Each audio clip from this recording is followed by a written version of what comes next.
बिस्मिल्लाहिर्रहमानिर्रहीम, अस्सलामु अलैकुम। दोस्तों, आपको पता है कि जो इसराइल की बदमाशी थी वो अब बड़ी हद तक कम होती नजर आ रही है। डरा हुआ बिन्यामिन नेतन्याहू नजर आता है आपको, और इसराइल में लोग जो हैं इसराइली वो आपको रोते बिलबते हुए नजर आते हैं और शोर डालते हुए भी नजर आते हैं। अब उनको रोना इसलिए आ रहा है, और कईयों की जो स्टेटमेंट आ रही है कि जी हमारे बच्चे अस्पताल पे हमारे हमला हुआ है और हमारे बच्चे मारे जा रहे हैं। तो जो गजा में लाखों मुसलमानों को शहीद किया गया है और हजारों बच्चों को और खवातीन को शहीद किया गया है, उसका बदला अल्लाह पाक की जात ने किसी न किसी तरीके से तो लेना ही था। कि ये जब इंसान जो है और इस तरह का फरौन हो जाए, जैसे कि इसराइल फरौनियत का मुजाहरा कर रहा था और ईरान से ये एक्सपेक्ट नहीं किया जा रहा था कि ईरान इस हद तक जवाब देगा, तो पता चल गया है कि ईरान ने इसराइल को किस तरह जवाब दिया है। उसी तरह पता चला है जैसे भारत जो है अखंड भारत का जो ख्वाब लिए आरएसएस वाले गांव मूत्र पीने वाले और गांव के गोबर खाने वाले जो गंदे लोग हैं, उनकी तरफ से जो एक्सपेक्टेशंस और बड़ी फरौनियत दिखाई जा रही थी, तो जिस तरह पाकिस्तान की बहादुर अफवाज ने जिस तरह उनकी मंजी ठोकी है, उसी तरह ईरान माशाल्लाह इसराइल की मंजी ठोकता हुआ नजर आ रहा है। इस तरह का तबसरा तो मैं करता रहूंगा तो बहुत लंबा हो जाएगा वीलॉग, लेकिन इससे बेहतर है कि फौरी तौर पे जो 15 से 18 घंटे की जो बड़ी बड़ी खबरें हैं जो आप इस वीलॉग में देखेंगे और यानी कि सुनेंगे, जो बड़ी अहम है वो मैंने आपको बतानी है, ताकि आपको एक मुकम्मल पिक्चर जो है ना वो पता चल सके कि इस वक्त खित्ते की क्या सूरत हाल है, मशरक़ वुस्ता की क्या सूरत हाल है, रशिया क्या सोच रहा है, चाइना क्या सोच रहा है, अमेरिका क्या सोच रहा है, इसराइल क्या गुल खिला रहा है और ईरान किस तरह इनकी मंजी ठोक रहा है। तो ये सारी चीजें हैं जो मैंने आपको बतानी है। तो आप पहले इसको चैनल को सब्सक्राइब करें मेरे दोस्तों, और इस वीडियो को शेयर करें और कमेंट्स जरूर करें ताकि हम इसमें मजीद बेहतरी ला सकें।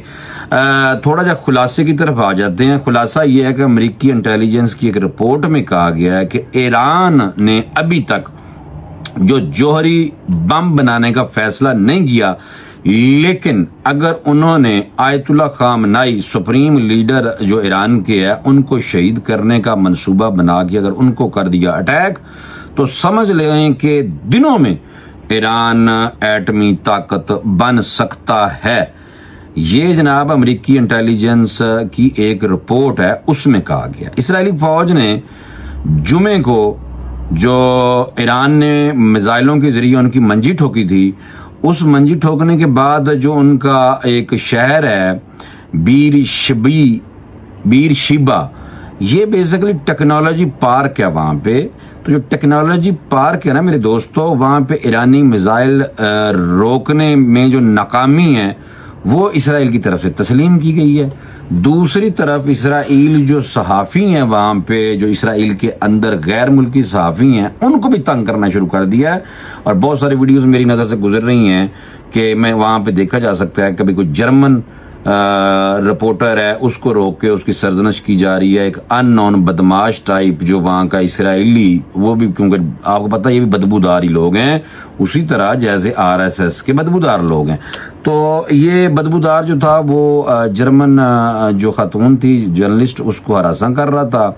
और फिर उसके बाद इसराइल की तरफ से भी पता चला है कि उन्होंने ये जो सहाफी हैं वहां पे गैर मुल्की, उनके गिर्द गिर्द तंग कर दिया और उनको तहकीकात और उनको धमकियां देना शुरू कर दी है कि स्पेसिफिक ये चीज दिखाएं, हमारा ज्यादा जो बेड़ा गर्क हो रहा है ना वो नहीं दिखाना। तो हम इंशाल्लाह ईरान के साथ खड़े हैं और ईरान इंशाल्लाह बेड़ा गर्क करेगा और खूब इनकी मंजी ठोक रहा है। अच्छा जनाब, ये जो ईरान की दरख्वास्त पर अक़वाम मुत्तहिदा की सलामती कौंसिल के जो इजलास हैं वो आपको पता है एक आध दिन के बाद दोबारा शुरू हो रहे हैं। अभी जुमे के दिन भी एक इजलास मुनक्कद हुआ। ईरानी मिसाइल प्रोग्राम और दफाई सलाहियतों पर किसी सूरत में मुज़ाकरात नहीं हो सकते। ये जनाब ईरानी वजीर खारजा का सलामती कौंसिल से अपनी करारदाद जो है 487 पर अमल दरामद का मुतालबा किया। ये हर मुल्क का हक होता है कि उसका दफाई निज़ाम जो है वो मजबूत करे। वो अगर अमेरिका और इसराइल खुद एटम बम रख के बैठे हों हैं जी, तो दूसरों को त्यों नहीं लेके रख सकता, बदमाशी नहीं चल सकती। 2025 आ चुके हैं मेरे दोस्तों। थोड़ा सा रशिया की तरफ जाते हैं कि सिर्फ आइडियाज हम पेश कर रहे थे।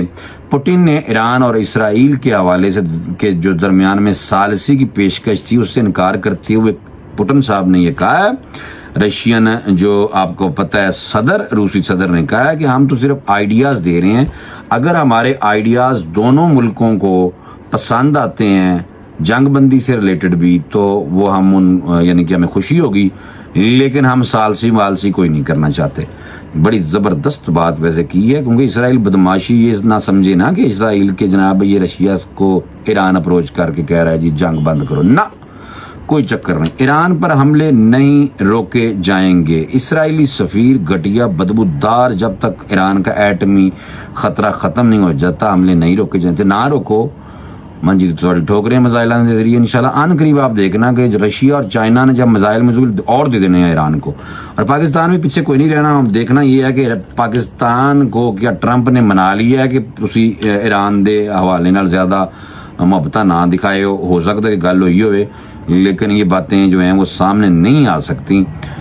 उसकी वजह यह है कि पाकिस्तान की हिस्ट्री में वैसे कभी ऐसे हमने नहीं देखा कि कोई सिविलियन के बगैर हमारे जो आर्मी चीफ हैं, जो इस वक्त फील्ड मार्शल हैं, उन्हीं को ये एजाज हासिल है कि हुआ है कि पाकिस्तान और अमेरिका की हिस्ट्री में कभी ऐसे नहीं हुआ, पहले जिंदगी में भी एक दफा भी नहीं हुआ कि इसी तरह जो हमारे फील्ड मार्शल साहब हैं वो उनके साथ सुपर पावर अमेरिका के सदर अलहदा मीटिंग करें, सिवाय एक और हमारे उनके साथी हैं जो कौमी सलामती के मशीर आजम साहब, वो साथ थे, वरना सिर्फ फील्ड मार्शल साहब ने जनाब को 1.5 घंटा मुलाकात हुई है अमेरिकी सदर से, और मेन्यू भी आ रहा था कि काफी कुछ था खाने में, लेकिन साथ ये लिखा हुआ था उसी कार्ड पे कि ऑल फूड आर यानी कि हलाल है, तमाम फूड के आइटम जो हलाल है, ये इतना बड़ा लिखा हुआ था। लोगों ने काफी ज्यादा ये शेयर किया। तो ये ईरानी सफीर ने अक़वाम मुत्तहिदा की सलामती कौंसिल के इजलास में ईरान पर हमले ना रोकने की जो बात की है, तो इसमें फर्क कोई नहीं पैंदा, तुम ना रोको तो ईरान माशाल्लाह थोड़ा तुन के थोड़ा मुकाबला करेगा। वैसे अगर देखा जाए ना, तर्जमान ईरानी सदर जो हैं उन्होंने कहा है कि ट्रंप एक फोन कॉल के जरिए जंग रोक सकते हैं, लेकिन जनाब ट्रंप कोई नहीं जंग रोक रहा। ट्रंप ने जनाब टेले दी हुई है फिलहाल इसराइल को, और अपने आप को थोड़ा सा डिस्टेंस पे ले गए हैं कि अमेरिका शायद हमला ना करे।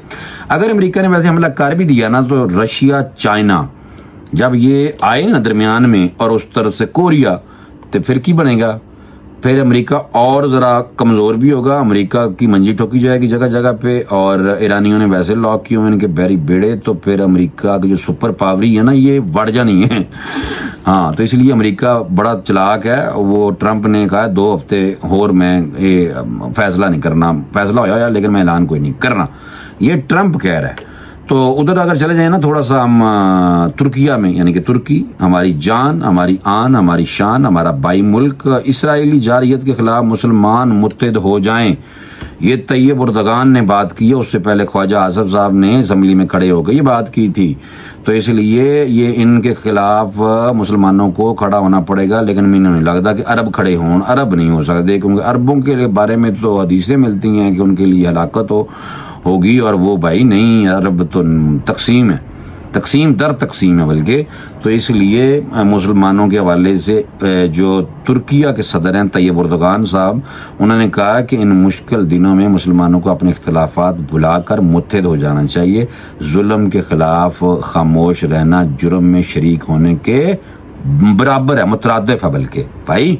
तो इसलिए मेहरबानी करो, ये मुसलमान मुल्कों में इकट्ठे हो जाना चाहिए, जो कि अभी नहीं हो रहे। थोड़ा जो और आगे चलने हैं, ईरान का जो शहर है ना, वो शहर प्लांट, वहां पे जो हमला इसराइल बार बार प्लांटों पे हमला कर रहा है, और वहां पे बताया गया है कि जोहरी तबाही का सबब बन सकता है। ये आलमी एटमी तवानाई जो एजेंसी है उसकी तरफ से कहा गया है कि ये संगीन सूरत हाल पेश हो सकती है, आ सकती है। सरबरा IAEA ने ये बताया है, और ये जो बात है ना ये बड़ी अहम है, और ये मैं आपको बताऊं कि ये जो IAEA के सरबरा है ना राफाइल ग्रूसी, ये भी राफाइल है, इनमें मुझे लगता डिगना पड़ा पाकिस्तानी जहाज़ों। चलो बहरहाल रफाइल ग्रूसी ने खबरदार किया कि इसराइल की जानब से ईरान के जनूबी शहरी प्लांट बुशैर पर हमला खिते में एक बड़ी तबाही का बायस बन सकता है। करो ना हमले, तुम कर लो, करें तो जरा तबाही, उसके बाद जो होना है फिर देखना। इसराइल का नाम वैसे ही मिटा देना है। ये ऐसे नहीं है मुसलमानों को जज़ा, कोई बढ़की नहीं है। अगर इस तरह होगा तो फिर उस तरह होगा। बरतानिया ने ईरान से जो अपना सफारती हमला है वो वापस बुला लिया। कोई वो थोड़े लोग थे, उनके खानदान थे, उनके बच्चे बीवियां कुछ थी, यानी कि जो हमले की, तो वो जो छोटा स्टाफ था उन्होंने वापस बुला लिया। इससे आप ये अखज़ कर सकते हैं कि ईरान और इसराइल की जंग अभी लंबी चलेगी भाई। और ईरान ने पहले फैसला किया हुआ है, क्योंकि इसीलिए उन्होंने वो मिसाइल चलाए हैं जो छोटे थे, कम थे, जो पुराना जखीरा पड़ा हुआ था वो चलाए हैं। बाकी जो अच्छे वाले हैं ना, वो एक कद मिस बेल मार देने उन्होंने, और वो उसको रोक भी नहीं सकते इसराइली।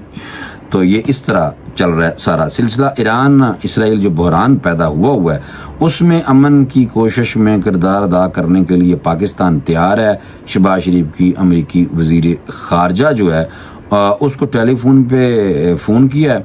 फोन पे बात हुई है, पता नहीं किन्ने किया है, मार्को रूबियो के दरमियान टेलीफोन राब्ता हुआ है, जिसमें वजीर आज़म पाकिस्तान ने ये उसे कहा है।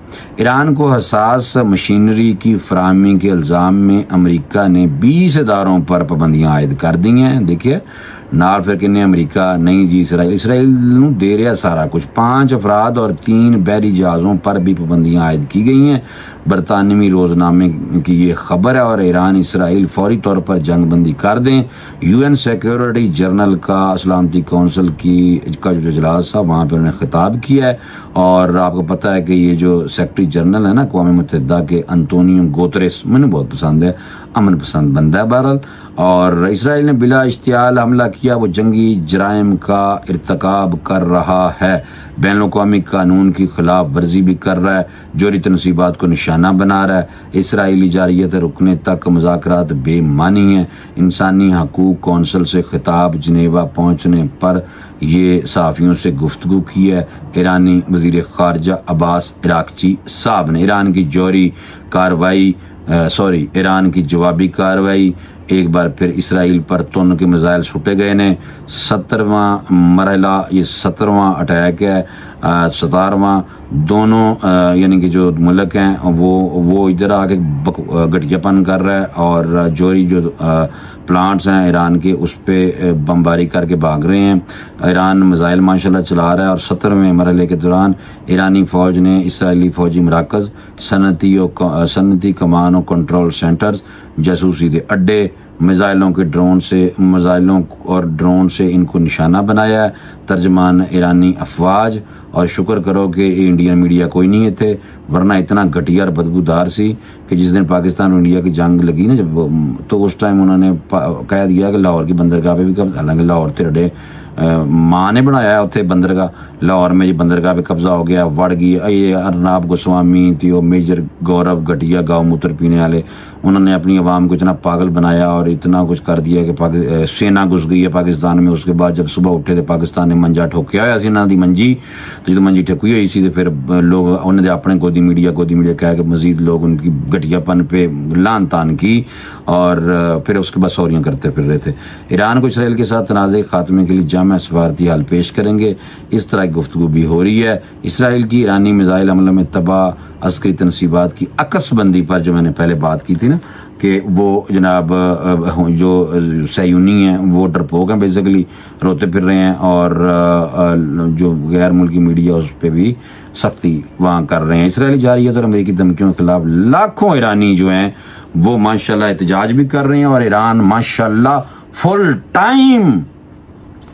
टाइम मंजा ठोक रहा है इसराइल का। और इंशाल्लाह आने वाले दिनों में देखना कि ईरान इंशाल्लाह तुन के रखेगा काम नो। बस ये इसलिए मैं अल्फाज इस तरह के बोलता हूँ, तो मुझे जज्बात होते हैं ना मेरे दोस्तों, तो फिर जरा जज्बात कुछ इस तरह इजहार हो सकता है। गालां तो मैंने बहुत आ रही हैं दिल च, लेकिन मैं फिलहाल नहीं कटना चाह रहा। अगले वीलॉग में दोबारा जो है ना लेटेस्ट और ज्यादा से ज्यादा इंफॉर्मेशन आपको मैं पास ऑन करूंगा। पसंद करो वीलॉग को, ताकि देखें इन्नियां सारियां खबरें आखिर कढ़नियां, पढ़ना, लबनियां, ऑथेंटिक खबरें आपको मैं बता रहा हूं। तो ठीक है, बस बाकी आप समझ गए। इंशाल्लाह अगले वीलॉग में मिलते हैं। अल्लाह हाफिज।